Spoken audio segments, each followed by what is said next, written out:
Friends, உங்களுக்கு இந்த அனுபவம் இருக்கா? வீட்டில் இருக்கிறவங்க தான் யாருக்கிட்டையும் பேச விடாம ஒட்டு கேட்டுக்கிட்டே இருக்காங்க அப்படின்ட்டு இந்த ஃபோனில் ஏதாவது பேசலாமேன்னு பேசுனா அவனும் என்ன பண்ணுறான், நம்ம ஏதாவது ஒரு சாப்டரை பற்றி பேசணும்னா ஒரு ஒரு ஒரு நைட்டியை பற்றி பேசணும்னா நைட்டு விளம்பரமாக காட்டுறான் ஃப்ரெண்ட்ஸ். சரி, இன்ஸ்கர்ட்டை பற்றி பேசுனா இன்ஸ்கர்ட் விளம்பரமாக காட்டுறான் ஃப்ரெண்ட்ஸ். உள்ளாடையில பாடி ஜட்டியை கூட விட மாட்டேங்கிறான் ஃப்ரெண்ட்ஸ். சரி போடா நாய்ங்களான்னு எல்லாத்தையும் ஆஃப் பண்ணி வச்சுப்புட்டு பக்கத்து வீட்டில் போய் கையில் ஃபோனை வச்சுக்கிட்டு தான் ஃப்ரெண்ட்ஸ் பேசினேன். இந்த மாதிரி வெளியே போகிறதுக்கு வாட்டர் கேனே இல்லை, பூரா வாட்டர் கேனு ரொம்ப இதாகி போச்சு. நல்ல சூப்பரான வாட்டர் கேன் வேணும், தண்ணி ஊற்றி கொண்டுட்டு போகணும், கொஞ்சம் ஜில்லுனே இருக்கணும், இந்த வெயிலுக்கு சூடாகக்கூடாது. அப்படியாப்பட்ட வாட்டர் கேன் எங்கம்மா கிடைக்குன்னு கேட்டுக்கிட்டு தான் இருந்தேன் ஃப்ரெண்ட்ஸ். உடனே இந்த இன்ஸ்டாகிராம்காரனோ இல்லை ஃபோன்காரனோ எவன் காதுல விழுந்துச்சுன்னு தெரியல ஃப்ரெண்ட்.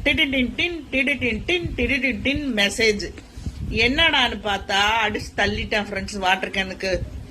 உங்களுக்குலாம் இந்த அனுபவம் நடந்திருக்கா ஃப்ரெண்ட்ஸ்? என்னைய வாட்ச் பண்ணிக்கிட்டே இருக்கு ஃப்ரெண்ட்ஸ் இந்த ஃபோனு.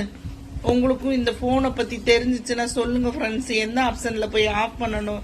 நான் பேசாம எதையாவது பேசி அதை பத்தி காமிச்சிட போதுன்ற பயத்திலே இருக்கேன் ஃப்ரெண்ட்ஸ். தயவு செய்து எனக்கு கமெண்ட்ல சொல்லுங்க ஃப்ரெண்ட்ஸ். தேங்க்யூ.